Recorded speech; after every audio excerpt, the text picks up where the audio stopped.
No, pues no se da. No.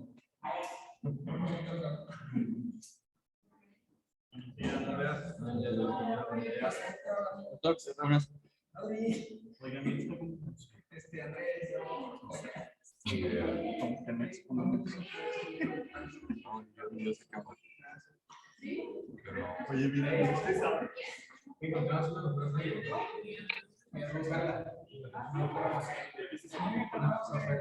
¿Eh?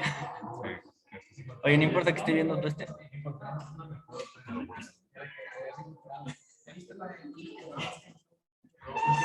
¿Qué pasa, doctor?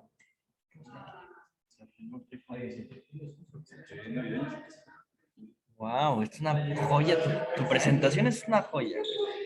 Está bonita, ¿no? Es que está bien hecha, güey. O sea, tiene los puntos, exacto.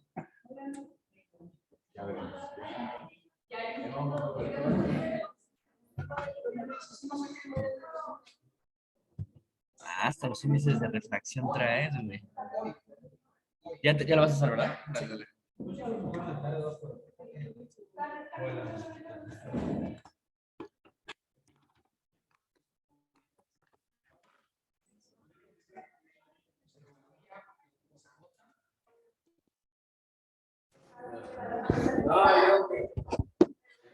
¿Y qué se le ponía?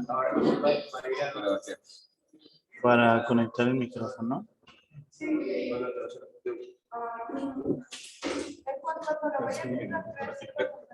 Aquí. Sí.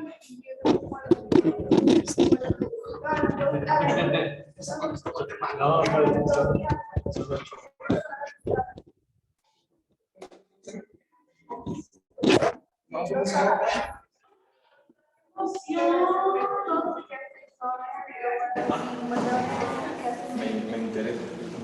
Sí, pero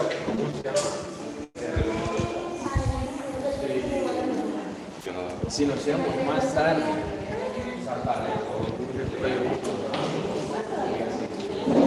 Doctor, ¿le puedo poner este? Que es para los comentarios. Gracias, doctor. Gracias, doctor.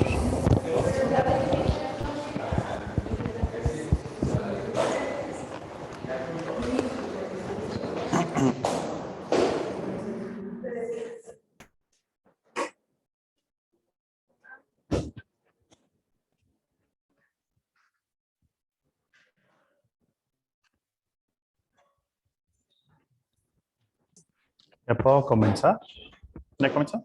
Sí. Muy bien. Bueno, buenos días a todos. Mi nombre es Alejandro Escalante, ya la mayoría, pues todos me conocen, creo.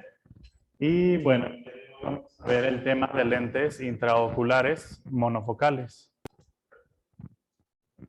Muy bien, primero hay que definir lo que es un lente intraocular. Y lo podemos definir como un dispositivo o prótesis que se coloca dentro del ojo al realizarse una cirugía de catarata. Muy bien. Y antes de continuar, vamos a tener que comenzar como con las bases, que es la historia, ¿no? La historia comienza con el señor Sir Harold Ridley en 1949, quien fue el primero en colocar un lente intraocular.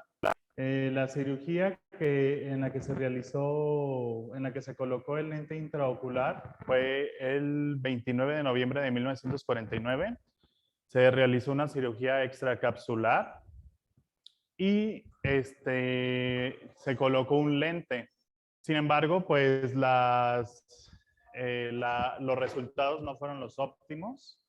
Tuvieron unos resultados de menos 24 dioptrías, con más o menos 6 de astigmatismo a 30 grados. Entonces, pasando esto, aprendiendo el error, se vuelve a reintervenir a la paciente el 5 de febrero de 1950.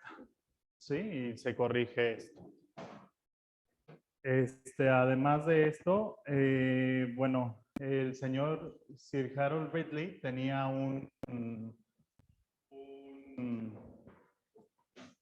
como un socio que se llama Peter Joyce, que es el que va a estar súper involucrado con él en el desarrollo de diferentes lentes intraoculares.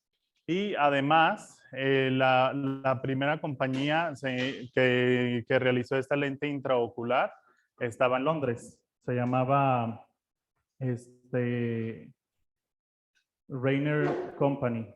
¿Sí? Y ahí el señor Sir Harold Ridley, junto con el optómetra John Pike, fueron los que desarrollaron este primer lente intraocular. No sé, Mario, no se ven las imágenes, ¿verdad? ¿No se ven?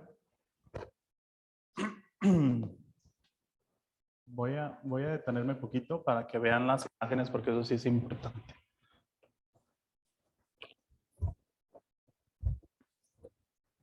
Pero ¿por qué no se ve?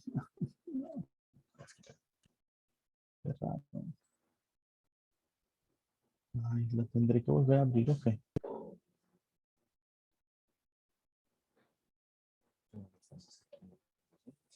¿Dónde? Sí, estaban en la presentación. No, pues la voy a tener que volver a ver.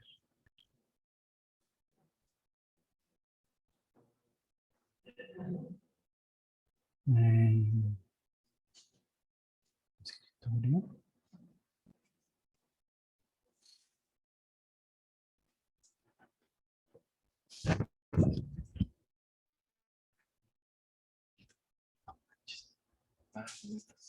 Sí, porque no veo.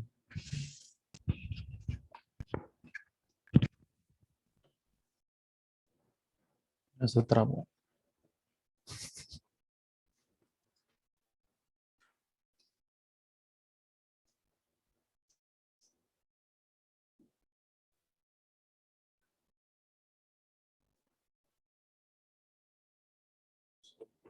Ya.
No se guardó lo que hice ayer. No manches.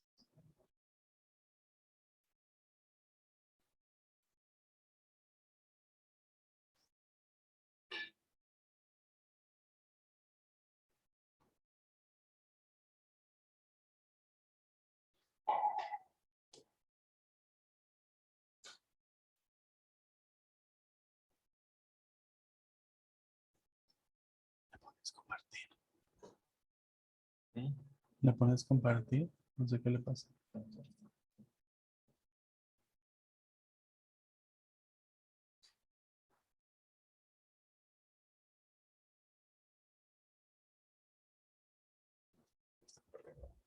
Sí, pero acá no.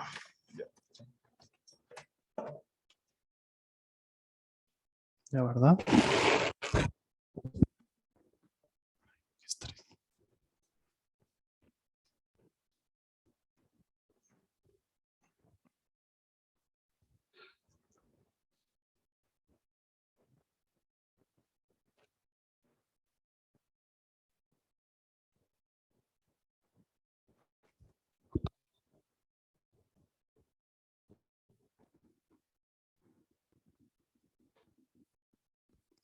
A ver, cortado. Se fue cortado, ¿no?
Pones la siguiente, por favor.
Qué estrés.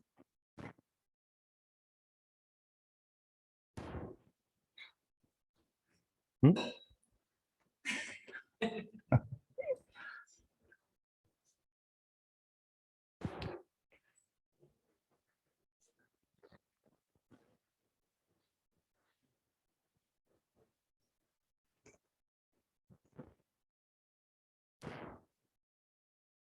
Aquí.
Ajá. Sí, a la otra, ahí. Ahí, muy bien. Bueno, entonces les estaba comentando, en esta imagen superior, él es Harold esquemas, este es el lente que él utilizó y este es una buena de lente.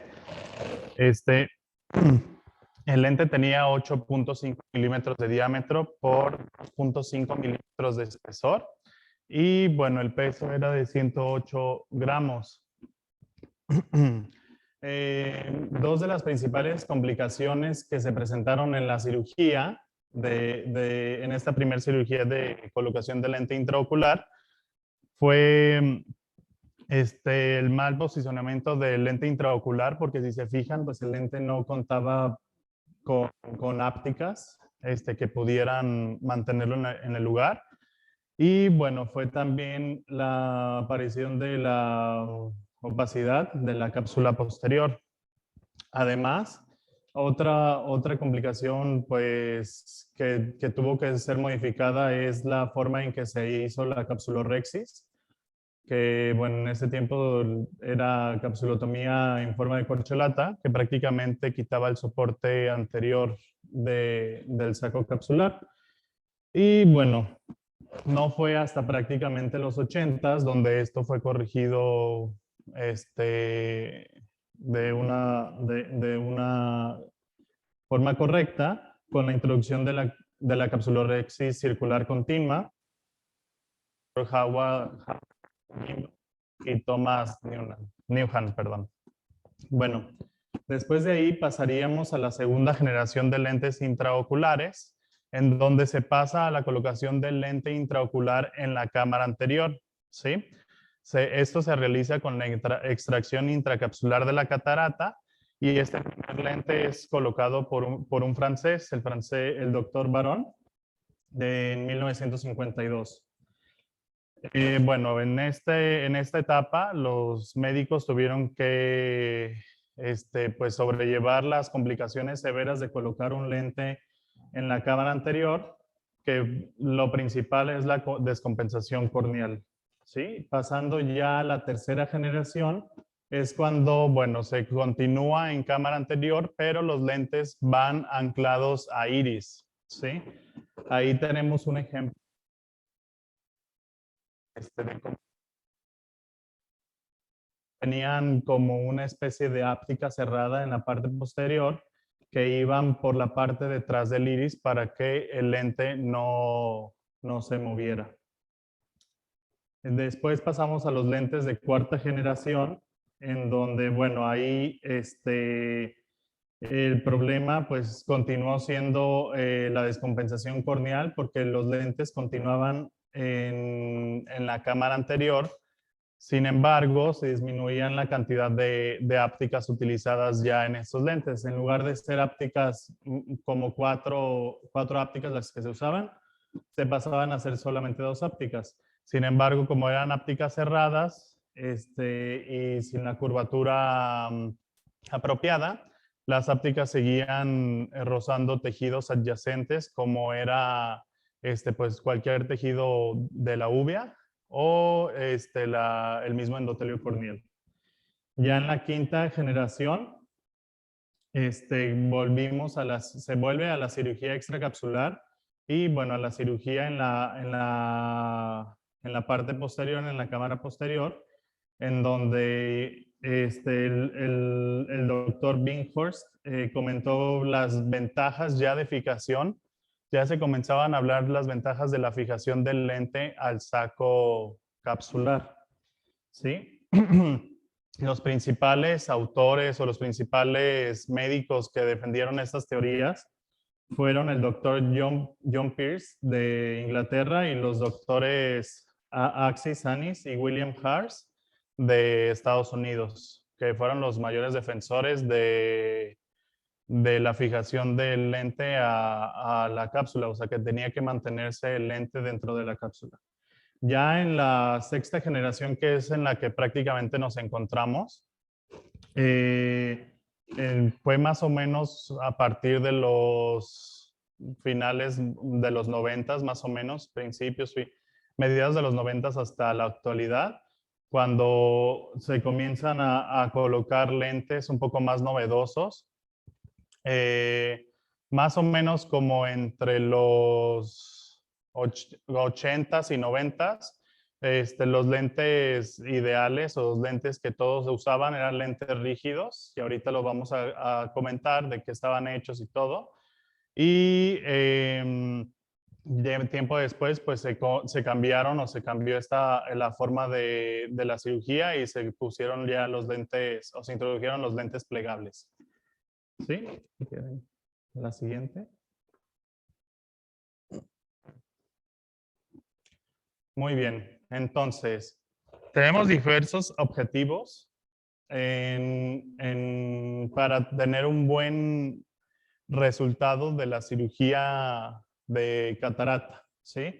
Tenemos algunas características propias de la cirugía, como es la fijación del lente al saco capsular, hacer una buena hidrodisección y también la capsulorrexis circular continua, y que sea centrada, ¿no? O sea, que sea central. Y bueno, tenemos algunos otros que dependen directamente del lente intraocular, como compatible, cómo actúa o qué tanto contacto mantiene la óptica de este lente con la cápsula posterior, y bueno, las formas de las ápticas, ¿no? Que van a jugar un papel importante en el resultado obtenido después de la cirugía. Ajá, siguiente, por favor. Bueno, algunas características del lente intraocular. Saber que el lente intraocular se divide en la región óptica y en la región de las ápticas, ¿sí? En la región óptica, pues vamos a tener diversas características como es la morfología, ya sea una óptica circular, una óptica oval, óptica biconvexa, o puede ser plano convexa, y puede ser esférica, ¿no? Entonces tenemos que saber la morfología de la óptica de nuestro lente. Saber también el tamaño del lente, o sea, el tamaño del diámetro de la óptica. Más o menos esto varía en cualquier lente entre 5.5 y 6 milímetros, el tamaño de las ópticas. Y bueno, hay que saber la forma de los bordes, ¿no? Angulados, si son redondeados, etcétera. Tenemos en la parte de la óptica, en la parte central, un poco más central, el elemento refractivo central, ¿sí? Y bueno, en la parte de las ápticas, igual hay que saber la morfología de las ápticas, que las ápticas pueden ser ya sea en plato o en forma de C, ¿sí? También saber la longitud de las ápticas, que es como lo que da el diámetro total del lente. La rigidez, si son rígidas totalmente o pueden ser moldeables o manipulables, y la angulación de las propias ápticas. En las ápticas, en la parte de las ápticas, hay que tener en cuenta que cuando se habla de una sola pieza, quiere decir que tanto la óptica del lente y la áptica son del mismo material. Y cuando se habla de un lente de diferente, o sea, de 3 piezas, quiere decir que la óptica es de un material y las ápticas son de otro material. Es decir, puede ser la óptica de acrílico y las ápticas de PMMA. ¿Sí? ¿La que sigue? Bueno, tenemos una clasificación clásica de los lentes intraoculares monofocales, en donde solamente se dividía anteriormente en rígido. Vamos a ver clasificación. Tenemos aquí la clasificación por composición y diseño, en donde tenemos 2 elementos principales o 2 materiales, que son los polímeros de acrilato, metacrilato, y el ¿sí? Dentro de los polímeros de acrilato metacrilato, tenemos los que rígidos, que es el PMMA, que es polimetil metacrilato, y los plegables, ¿sí? Dentro de dividen en hidrofóbicos e hidrofílicos. Bueno, vamos a hablar primero del lente de polimetil metacrilato. Tenemos pues algunas características importantes que debemos recalcar. Que bueno, este lente se consideró como el estándar o como el lente más usado durante el siglo pasado prácticamente, en donde se usó a partir de mediados de los 80s hasta prácticamente finales de los 90s. Este fue el lente usado prácticamente en la cirugía de catarata, que era una cirugía extracapsular antes de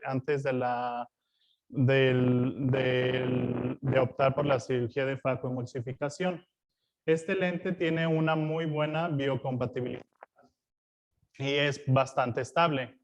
Su índice refractivo o de refracción es de 1.49 y bueno, este lente lo único que tenemos que es que tiene una alta incidencia en la aparición o la opacificación de la cápsula posterior. Bueno, tenemos también los lentes de silicón o de silicona. En sí, pues estos lentes, al momento de su introducción, decían que era el mejor lente.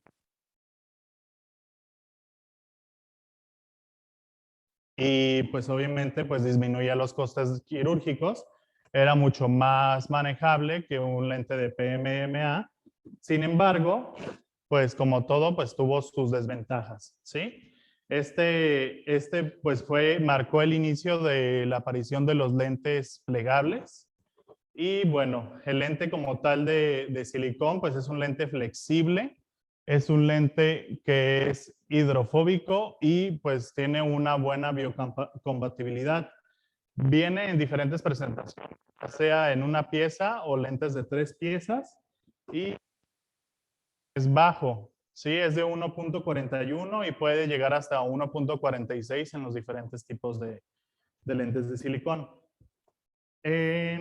Algo a recalcar es que los lentes de silicón hay que evitarlos cuando nosotros sabemos que el paciente requiere o va a ser sometido a una vitrectomía en donde se va a colocar silicón, porque al momento que el silicón pudiera llegar a pasar la cápsula posterior, o sea, pudiera llegar a pasar hacia la parte anterior del ojo, pues se va a adherir al mismo silicón de la lente y es mucho más difícil separarlos, ¿sí? O sea, prácticamente es imposible. Se comporta como si fuera una sola misma cosa, una sola pieza, entonces, pues, es cero recomendable, hay que evitar hacerlo. Muy bien, tenemos también, pues, los lentes que ahorita son prácticamente los que usamos. Es la lente de acrílica, pero hidrofóbica, ¿sí? Este es un lente que es de acrílico y metacrilato. Prácticamente, este tipo de lentes del PMMA solamente se cambiaron ciertas composiciones en donde dos partes del metacrilato se cambiaron por partes de hidrógeno y se convirtió en la composición de este lente, ¿sí? Para poderlo hacer, pues, plegable y flexible. El índice de refracción de estos lentes es de 1.55 y bueno, este lente es bastante seguro ya que el desplegado al momento de introducirlo en la cámara, bueno, en el saco,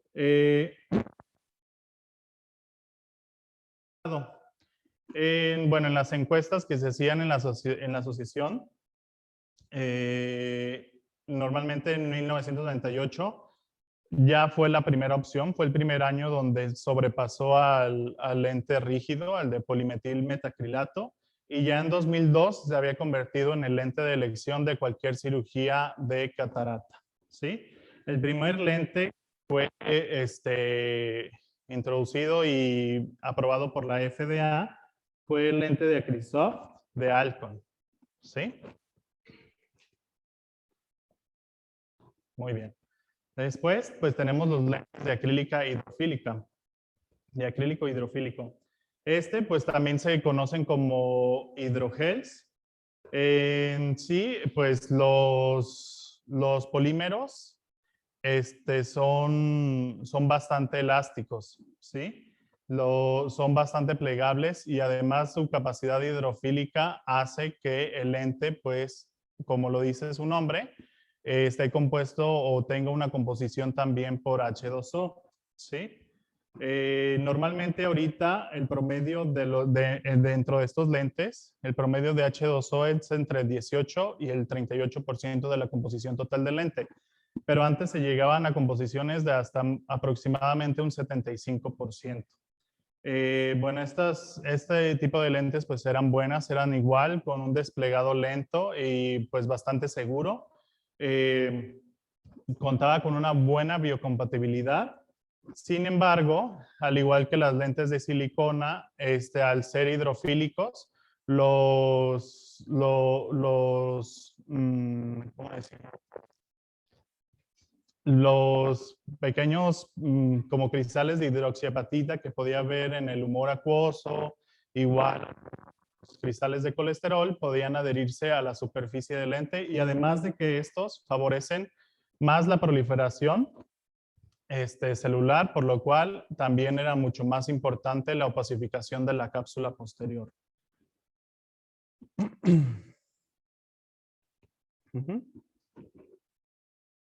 Muy bien. Ahora pues vamos a hablar pues de los lentes en clasificación ya sea esférica o asférica. ¿Sí? Como, bueno, hay que tener en cuenta que una aberración esférica es una distorsión producida por un sistema óptico de gran potencia como puede ser la córnea y el cristalino. Normalmente, si se fijan en la imagen, tenemos la aberración esférica de un joven en donde prácticamente la córnea da una aberración esférica positiva y el cristalino da una aberración esférica negativa. Aproximadamente la córnea estaba dando más 28 de aberración esférica y el cristalino daba la aberración de menos 20. Quedaba un aproximado, como viene aquí en la imagen inferior, quedaba un aproximado de más 10 de aberración esférica total. Sin embargo, conforme el cristalino va avanzando a lo largo de los años, esta aberración esférica se positiviza, ¿sí? Lo importante de las lentes esféricas es que tenemos que tener en cuenta que la aberración esférica de una lente esférica es positiva. Entonces, esto va a provocar que no se tenga el resultado óptimo en una cirugía cuando se coloca una lente esférica. Lo ideal o lo que ya los laboratorios han trabajado es en introducir las lentes asféricas, es decir, una lente que nos dé absolutamente nada de esta aberración o que dé una aberración negativa, ¿sí? Para el momento de colocar el lente, pues podamos ver como la aberración compensada en una persona, un adulto joven o en una persona de menor edad, ¿ok? Bueno, tenemos también los filtros que se usan en los lentes intraoculares. Son dos tipos de filtros que prácticamente uno es el filtro para la luz azul y otro es el filtro para los rayos UV. El de los rayos UV es principalmente pues y el benzotriazol. La benzotriazol es usado en plásticos un poco más duros, como puede ser el polimetil metacrilato, y el benzotriazol ya es usado en acrílicos un poco más plegables, ¿sí? Y bueno, para luz azul, pues es un filtro, un cromóforo amarillo que se añade al lente, que evita que esta luz azul llegue hasta la retina y provoque un daño. ¿Cómo provocaría este daño? Pues sobre el epitelio pigmentado de la retina, comienza la liberación de radicales libres, que es pues un compuesto de lipofuchina, etcétera, lo cual provoca un estrés oxidativo y es así como se da el daño. ¿Sí? Los lentes que tuvieron este cromóforo amarillo, el Acrisof SN60AT y el SN60WF. Y bueno, en múltiples estudios que se han hecho a lo largo de los años, se ha encontrado que el utilizar el cromóforo amarillo no altera la sensibilidad del contraste y la percepción de colores. Muy bien. También les quería comentar un poco de los lentes que se usan, que también son lentes monofocales y se usan para cuando necesitamos fijar el lente a sulcus, ¿sí? El lente más usado es el CZ70BD, que es un lente de un laboratorio que es Alcon. Es un lente hecho de polimetil metacrilato. Tiene una óptica de 7 milímetros y un diámetro total de 12.5 milímetros. Los poderes pueden variar desde más 10 dioptrías hasta 30 dioptrías. Y bueno, las ápticas, si se puede, las ápticas cuentan con un orificio que es por donde vamos a poder realizar la fijación del lente. ¿Sí? Tenemos también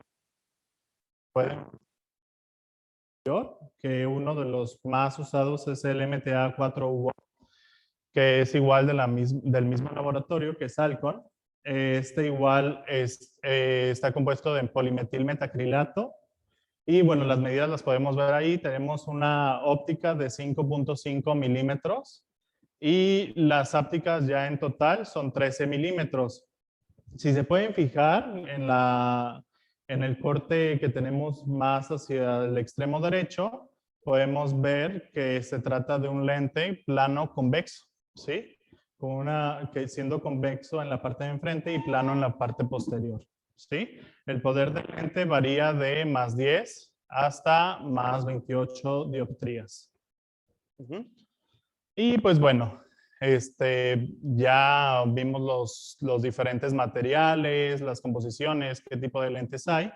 Hay que ver el panorama actual de los lentes monofocales. En sí, el interés actual de la mayoría de los cirujanos por la novedad es la introducción de los lentes multifocales, ¿sí? Cualquiera pues quisiera poner. Sin embargo, es muy importante individualizar, ¿sí? No a todos los pacientes se les puede colocar un lente multifocal y pues el lente monofocal sigue siendo bastante bueno, una opción bastante buena, que no son candidatos. El individualizar a cada uno de sus pacientes y no todos dejarnos ir como borreguitos hacia los lentes multifocales. ¿Qué sigue? Muy bien, entonces, ¿cómo podemos elegir nuestro lente intraocular ideal? ¿Sí? Pues hay diferentes características que debemos de tener en cuenta. Tenemos diferentes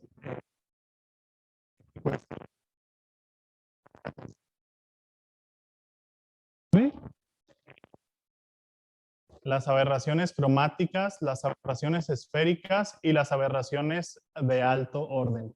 Vamos a ver cada uno de estos para que pues ustedes tengan un preámbulo de cada uno. ¿Sí?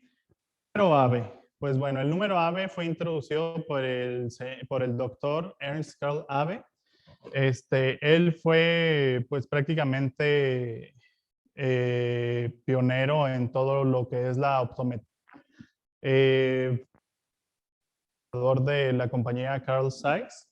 Y bueno, hay que definir lo que es el número AVE. Sí, el número AVE lo podemos definir como un número adimensional que corresponde entre la capacidad de refracción óptica y la dispersión cromática de un material en diferentes longitudes de onda. ¿Sí? Entonces, el número AVE nos va a decir la capacidad de cada uno de los materiales en diferentes longitudes de onda para, para la capacidad óptica de cada uno de esos materiales para producir esta refracción y dispersión cromática de cada uno, ¿sí? Lo que podemos sacar o tener más en cuenta es que entre mayor sea el número AB, mayor será la calidad visual y menor será la cantidad o la aberración cromática que aparezca, ¿sí? Y pues algo a tener en cuenta es el cristalino, ¿no? El cristalino como tal tiene un número AB de 47 y en la parte de allá les puse un cuadrito de algunos materiales y su número AB. Por ejemplo, tenemos el cristal o el cristal de la corona, que tiene un número AB de 58, pero tenemos algunos otros materiales como es el policarbonato, que tiene un número AB de 30, y algunos otros materiales que se usan en lentes, en algunas lentes, como el de alto índice, que tiene un número AB de 35. ¿Sí? Muy bien. Entonces, el índice de refracción. El índice de refracción es el coeficiente o la relación entre la velocidad de la luz en el vacío con relación a la velocidad de la luz en otro medio o material y el índice entre estos dos, ¿sí? Esto es lo que también tenemos que tener en cuenta al momento de elegir nuestra lente, ¿sí? Ver los índices de refracción de cada uno de los lentes y ver cómo este índice pues juega un papel importante en el buen resultado de nuestra cirugía. Otra parte que también tenemos que ver son las aberraciones cromáticas, ¿sí? Una aberración cromática es una distorsión óptica provocada por la incapacidad de la lente para enfocar los colores en un punto de convergencia. Es decir, que los lentes, rayos de colores o los diferentes colores que existen van a enfocarse en diferentes planos, ¿sí?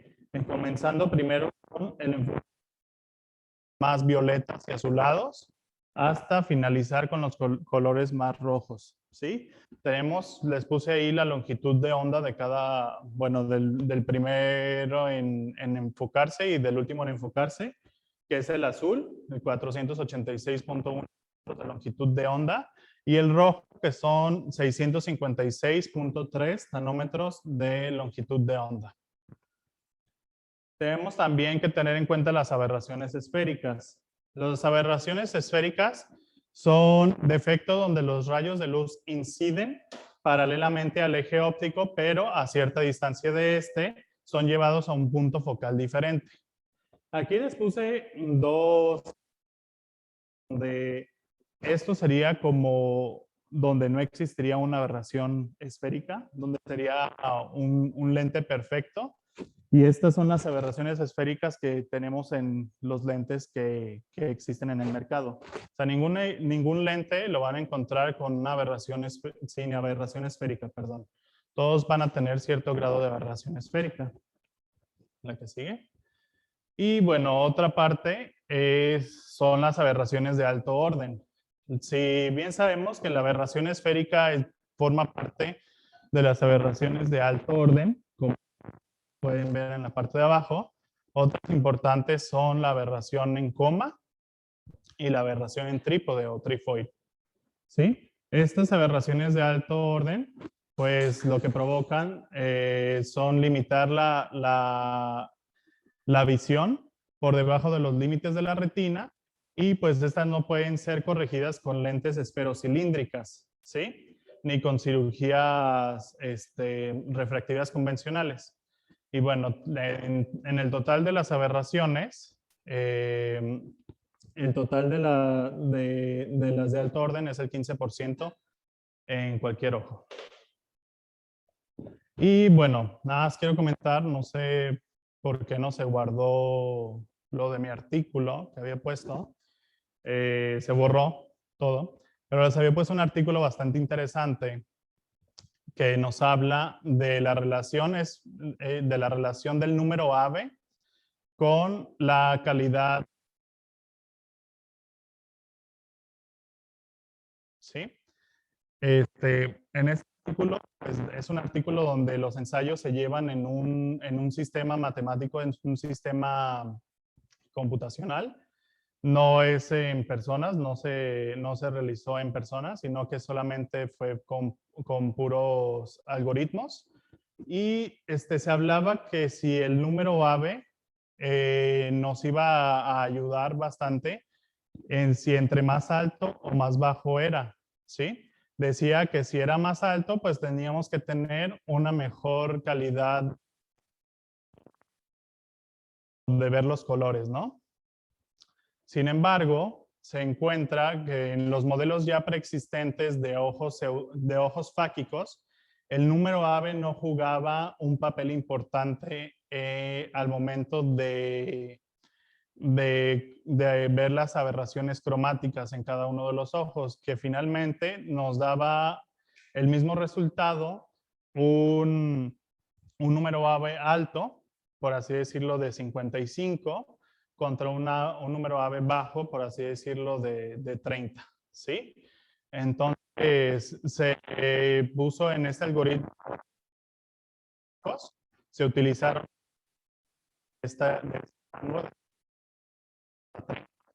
y aparte, pues se hicieron diferentes modelos con diferentes aberturas pupilares. Con aberturas pupilares de 3.5 milímetros, abertura pupilar de 4 milímetros y además se colocaron diferentes esquemas, como a todos se les colocó aberraciones cromáticas de alto orden y a todos los números introducidos también se les colocó la aberración cromática, perdón, la aberración monocromática. Se veía que cuando se quitaba la parte de aberración monocromática, sí había diferencias en la calidad de la visión, siendo mucho mejor cuando había un número ave alto que cuando había un número ave bajo. Sin embargo, cuando se introducían ya las aberraciones monocromáticas, estas aberraciones pues eran prácticamente indistinguibles o estaban muy por debajo del umbral para que el ojo humano lo pudiera ver. Entonces, prácticamente lo que concluyó el estudio es que el número ave pues no juega un papel importante, o sea, sí juega un papel importante, pero no en el resultado final de la visión. ¿Sí? Y pues hasta ahorita no sé si alguien tenga alguna pregunta, doctor, no sé si quiere hacer algún comentario.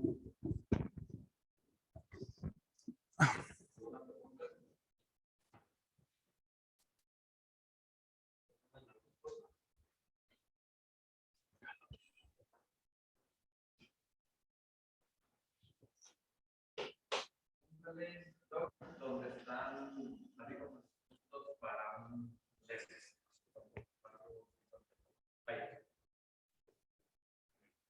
dice ahí la tibia, número ave, activo, evaluación cromática, evaluación esférica y evaluación de alto. Que eso, como ya les he explicado, no tengo micrófono porque creo que ya se descargó de las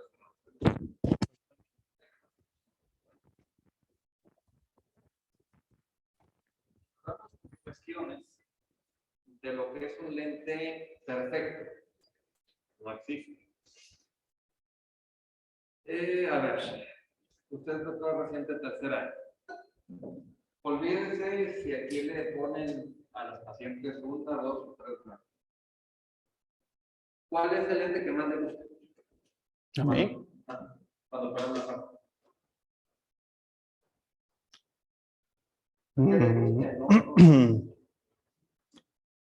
Pues podríamos decir un lente monofocal. Sí, pues, pero más, digamos, es como decir. Alcon. ¿Cuál es el lente que más le gusta?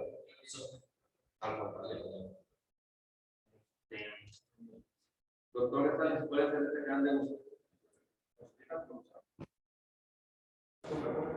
Pero el que no te gusta, no lo que use, sino que usted en su práctica, digamos, diaria, pierde 31 a bien. Lucía, perfecto, Lucía.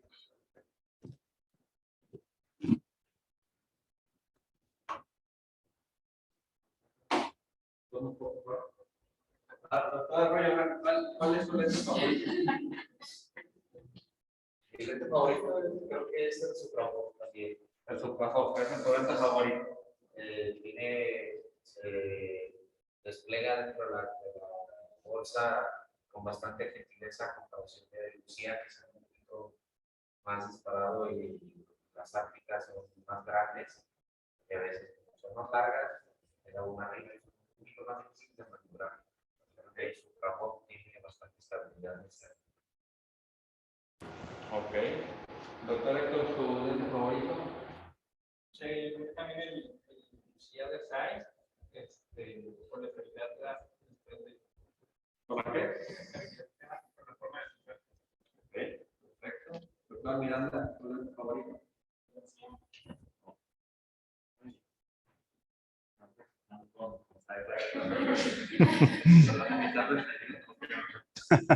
Bueno, a ver, el índice refractivo. Póngale, doctor, dos adelante.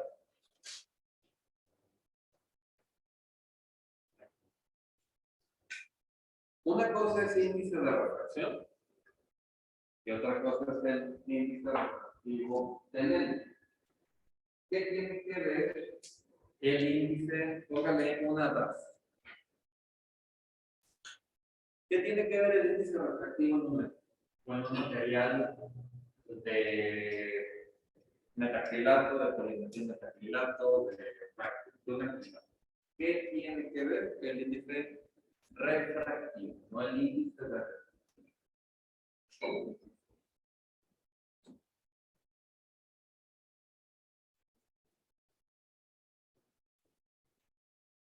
No, nada. Por eso les pregunté primero qué lente les gusta más. Porque no existe un lente perfecto. Pero fíjense muy bien en esta tabla. Desde que ya la tabla la luna para que vean. Como yo les he dicho, oftalmología es de observación. Ustedes tienen que ver, tienen que valorar y tienen que diagnosticar. Y la única manera de hacerlo es con sus propios ojos en el natural de luna, el microscopio. Y lo que menos tienen, con todo respeto, es que observan, nada más ven. Entonces, aquí en esta tabla, si ustedes observan, se van a dar cuenta. No tienen que estudiar, sino nada más entender. En esta tabla nos dice el índice refractivo, el material, el número ave, y bueno, la densidad y esto que estoy haciendo nos importa para cuestiones oftalmológicas. Fíjense muy bien. La joya de la corona. ¿Alguien sabe por qué pone como la joya de la corona así tan espectacular? ¿O por qué la reina tiene esa joya? ¿Verdad? Acá lo están hablando que tiene en la corona. ¿Alguien sabe por qué? Porque en teoría se dice que es la piedra más antigua que hay. Y a pesar de que está cortada, o sea, diamante, tiene el número ave más alto. El número ave es muy difícil de explicar, más sin embargo se dice que entre el número ave mayor, ¿qué va a pasar con la versión doctor? Es mejor. Entonces, entre un número ave más alto, en teoría es material, llamamos de que es todavía más transparente y nos va a dar una visión mucho mayor. El que tiene el número ave más alto tiene mayor cantidad de aberración cromática y su índice refractivo es mucho menor. El índice refractivo nos habla en, fíjense muy bien, ¿cuántos de ustedes de aquí todos los días en su consulta gradúan lentes? La mayoría, ¿no? Todos, o sea, todos en su consulta aquí, donde vayan, cuando los mandan a las, ¿cómo se llaman? A las jornadas, para que ganen dinerito. Que les apoyen con eso, imagínense, que todavía aprenden y ganan dinero, están en la gloria ustedes.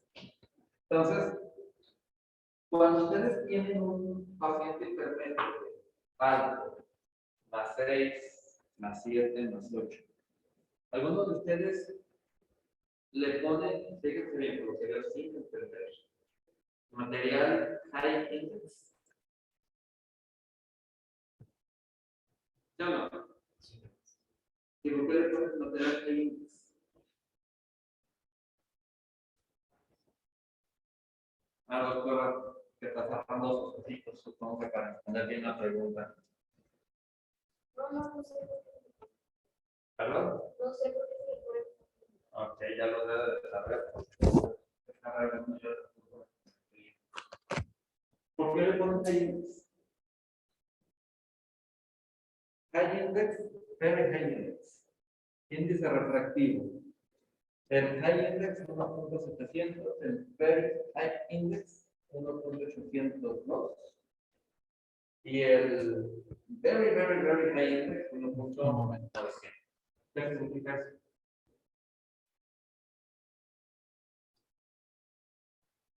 El material no tendrá. Entonces, para evitar que el lente sea así, se le pone un high index. Por eso. Pero fíjense muy bien, por eso les digo, no observen. Están haciendo ustedes técnicos facólogos, nada más por lo que yo veo. Y no saben lo que conlleva un lente intraocular. Los lentes que tienen una muy buena número AVE tienen un índice de refracción bajo, por lo tanto los vuelven más gruesos. Y en teoría, lo que queremos es un lente intraocular delgado para que pueda caber por una incisión de 2.2 milímetros, como la mayoría de muchos maestros de México dicen que operan 1.2 milímetros, 2.2 milímetros, e incisión transvexoidal, bla, eso es pura mentira. Pero bueno, entonces, si yo tengo un lente con un número AB alto, voy a tener un índice refractivo bajo, por ende mi lente va a ser más grueso y por ende no voy a poder entrar con un cartucho de alcohol porque el lente me va a agrietar o se me va a atorar, se me puede marcar o romper. Entonces, en eso radica el índice refractivo. No es índice de refracción, es índice refractivo. Entonces, los lentes tienen un índice refractivo que va entre 1.50 y 1.30. Ese es el índice refractivo que tienen los lentes intraoculares promedio. Pero el número AVE va a ser bajo. El cristalino tiene un número AVE de 47 y nosotros estamos poniendo lentes intraoculares con un número AVE menor de 47. 35, 40, 42, 45. Entonces, imagínense, nos llamamos o nos decimos cirujanos premium y el lente que le ponemos es un lente menor, porque no existe una lente ocular con un número mayor de 45. Entonces, vuelve al doctor a poner dos atrás. El número AVE y el índice refractivo se contradicen.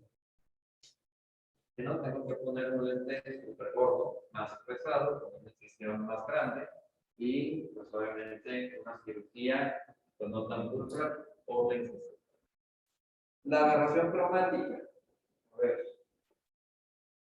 de lo que han leído ustedes, de lo que han escuchado, ¿cuál es, en teoría, el único lente en México que, además de tener una asfericidad negativa, también nos admite una aberración cromática? ¿Alguien sabe la marca? ¿El laboratorio? ¿Cuál? El lente técnico. Es supuestamente el que dicen que además de quitar la aberración esférica, quita la aberración cromática. Y no es, doctor, que el lente en la naturaleza existe la aberración cromática. Si nosotros vemos la luna, la vemos obviamente con un halo.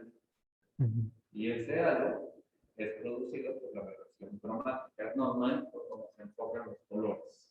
Por longitudes de onda. Siempre se va a enfocar primero el azul, porque es el que viene inmediatamente de lo que son infrarrojos y violetas.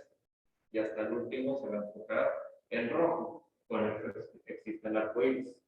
Si no existiera la aberración cromática, nosotros no viéramos el arco iris en la naturaleza.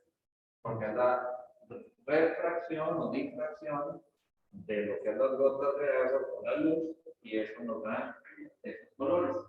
Si no hubiéramos todo blanco, acuérdense que la combinación de los colores primarios, ¿qué color da? Blanco. Es la combinación de todos los colores primarios. Entonces, la aberración cromática nada más lo tiene el lente de Johnson. Pero si revisan el número A de Johnson y Johnson y el índice refractivo de Johnson y Johnson, van a decir, caray, no están buenos como dicen. O sea, bueno, me refiero por estos puntos, no que sea malo. Pero entonces digo, ok, yo quiero quitar la aberración cromática, pero el índice refractivo va a ser menor, o sea, va a ser más gordo, y el número A va a ser menor. Entonces, dos cosas por una. Me conviene y no me conviene. ¿Ok? Y después digo la aberración esférica. La aberración esférica, como ya les he dicho varias veces, que sigue confundiendo, no es nada más que la óptica del lente tiene una esfericidad negativa para contrarrestar la esfericidad positiva de la córnea. Que eso lo explicó muy bien, doctor. Pero ya está, fija, cada lente tiene una aberración esférica negativa, una asfericidad fija. No se puede tener un lente IQ con una esfericidad mayor de menos .11, por ejemplo. O sea, no es de que yo lo pueda escoger, ya viene. Entonces, imagínense. Al cirujano previo, entonces a un paciente le tiene que hacer agarrometría para checar la seca. Entonces, a ver qué tanta número el RNS de la aberración esférica positiva va a tener. Entonces, de ahí, el ente más, si tiene una aberración esférica positiva muy alta, me tengo que ir al ente que me quite todavía más aberración, que tenga más asfericidad. Pero ¿qué tal si no me quita la aberración cromática? ¿Qué tal si el índice refractivo es muy bajo y el número A es muy bajo? Por eso les digo, los lentes o tienen uno o tienen otro. No pueden tener todos. ¿Ok? Y las aberraciones de alto orden no se corrigen. Entonces, todavía, si el paciente tiene un coma alto o tiene un cuadrafoil o tiene algún delisquetoide, porque nosotros nada más vemos esos poquitos, pero hay cientos de aberraciones. Pues se imaginen, las que estamos en pañales, nada más le vamos a corregir uno con el efecto ocular. Se dice que con el láser nosotros podemos disminuir las aberraciones. Eso desde hace mucho se ha comprobado que no. Se puede tallar la córnea, pero las aberraciones se disminuyen un poco, pero no se quitan por completo. Entonces, no tenemos el lente ideal, pero sí tenemos un lente favorito. ¿Ok? Si quieren, ya podemos cambiar la luz. Y este lente favorito es el que ustedes van a ayudar. ¿En qué radica el lente favorito? Disponibilidad, donde estén o donde estén. Costo. Y obviamente, que ustedes se sientan cómodos y que tengan más resultados. Todo lo demás, nada más es filosofía. ¿Y por qué les digo filosofía? Porque la filosofía nada más es de quien lo, cómo lo entiende y cómo lo ves. ¿Quién lleva filosofía en la práctica? ¿A quién necesitaba la filosofía en la práctica?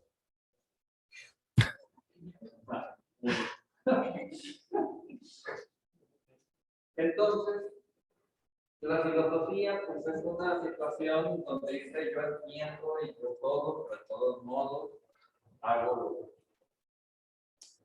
tienen que entender que no existe un lente perfecto. Y además, el ojo humano no es perfecto.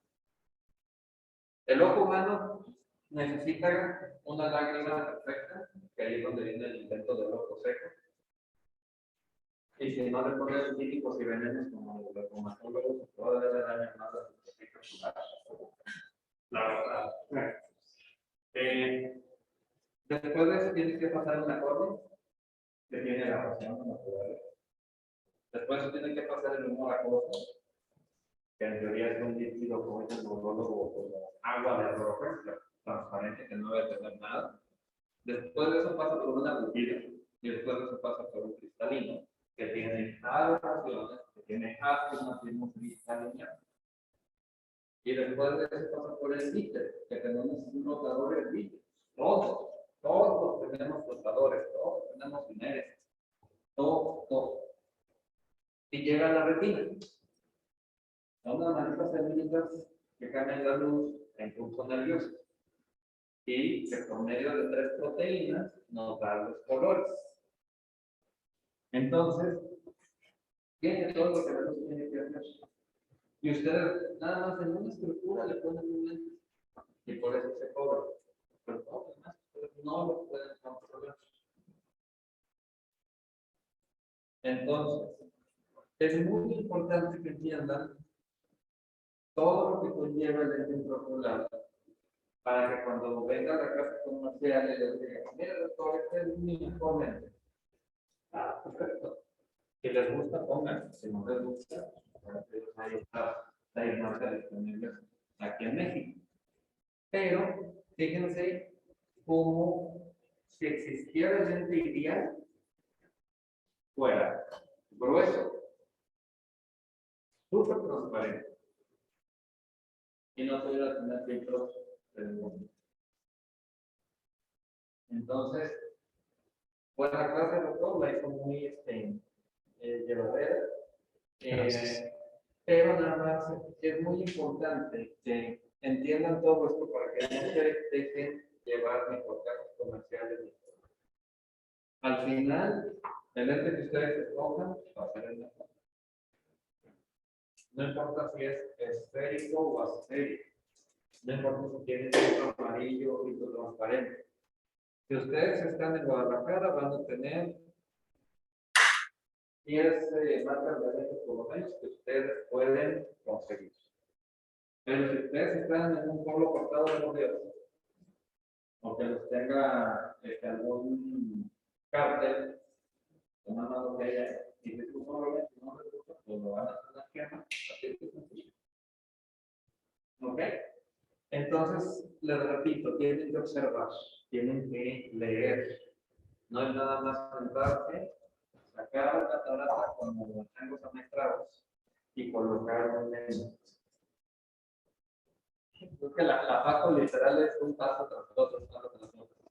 El buen oftalmólogo no es el que hace 20 cuerpos perfectos. El buen oftalmólogo es el que, si tiene una complicación, la resuelve de la mejor manera.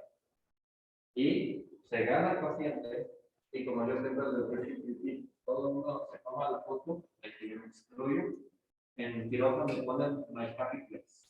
porque estamos bien guapos, ¿no? Mi lugar feliz es quirófano.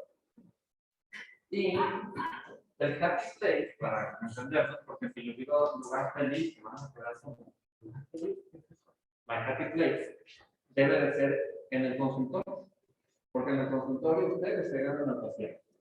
En el consultorio ustedes revisan al paciente. Y en el consultorio ustedes ven el resultado de los pacientes. Lo que ustedes hagan en quirófano es el resultado de su consulta clínica.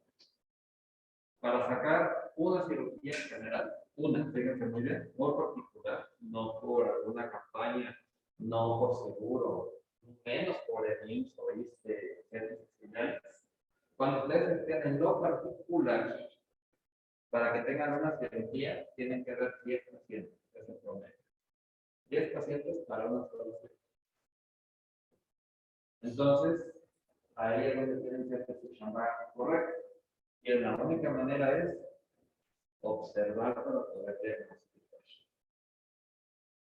Algunos de ustedes les digo, los residentes y pelos que salen en general en todo México, cuando les avisa su secretaria, doctor, ¿tiene paciente? Están así. ¿Qué catarata? Porque pum, es lo que saben hacer, ponen a la yugular. Y luego si le ven tesudo, multifocal y tórico, ¿ok? Y todas pero ¿qué tal si le dice a la secretaria, doctor, ya llegó su paciente? Quizás están igual así. No falta porque tengo que pagar y así, ¿no? Me faltan 16,000 pesos. Abren la puerta y le tengo un niño de 5 años riesgo. Me dormí en esa clase.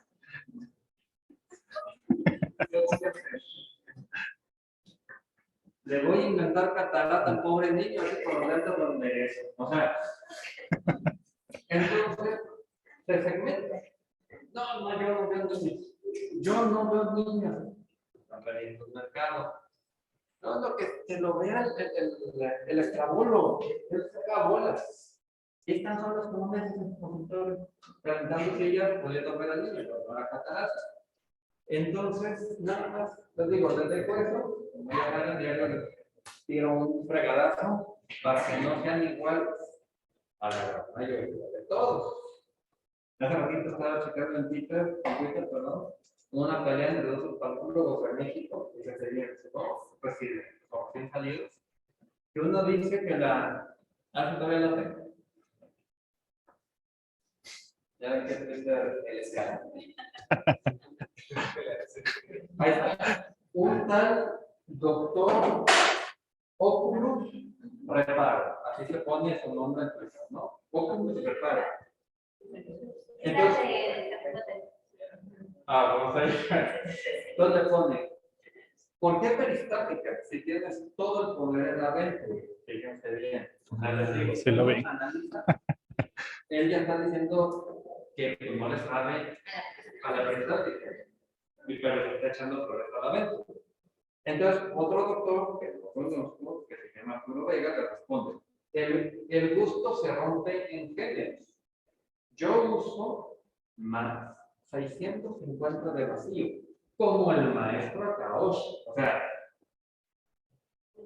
¿se me entiende? Yo le digo. Y es increíble la existencia del ultrasonido con este parámetro. Doctor Oculus Reparo le contesta, estoy de acuerdo. También suelo manejar vacíos altos, más 550, o sea, no me quedo atrás, güey, yo también ahí voy, o sea, creo que la cirugía debe ser eficaz, entre paréntesis, rápida y bien, digo, obvio, ¿no? Sobre todo con los movimientos del segundo instrumento, más de las piezas de mano. Perdónenme la palabra que voy a decir, pero yo soy un pendejo, porque no sé el segundo instrumento. Entonces, imagínense. Cada quien defiende, pero como yo les he dicho, nunca categoricen y nunca nada es lo mejor y nunca nada es lo peor. Entonces, aquí, no me da risa porque de verdad hay otros que me meto y yo tanta con tontería. Y yo les aseguro que ni el doctor Oculus Reparo, ¿Vale? No, nada. Que el doctor, ¿cómo lo prepara? Que el doctor Arturo Vega, ninguno de ellos ni compra un equipo ni nada. Van a una institución a operar, sea privada o pública, y es lo que tienen. Pero se son bien existentes esos doctores de seguro. Ya con eso mis parámetros. O sea, el que opera con un Centurión, que es una bomba de tipo peristáltica, debe de tener valores altos, porque el equipo así lo pide, porque el lumen es menor. Y el que opera con una bomba Venturi, ya no una Stellaris, no debe de tener vacíos altos porque se chupa hasta la máquina, en la luz. Entonces, aquí no es yo quiero así, no. Si yo tengo un Subaru, yo no lo puedo revolucionar a 6,000 porque ni llega, recuerdo el motor. Pues yo tengo un Ferrari, pues claro, yo los cambios se los doy en 6,000, 7,000 revoluciones por minuto. Entonces ahí radica todo, pero cuando opinamos de esta manera, como les acabo de leer, más que nada vemos nuestra falta de conocimiento. Y pensamos que una cifra, que una marca, que un número, nos hace mejor, y como el maestro Akaoshi. Yo creo que Akaoshi dice, yo ahorita digo, ¡ah!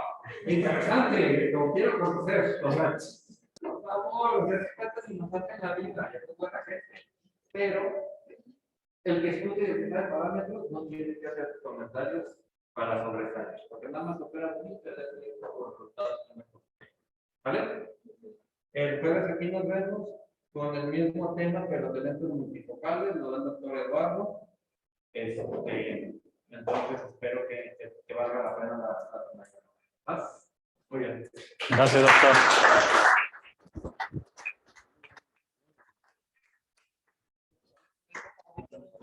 Todos.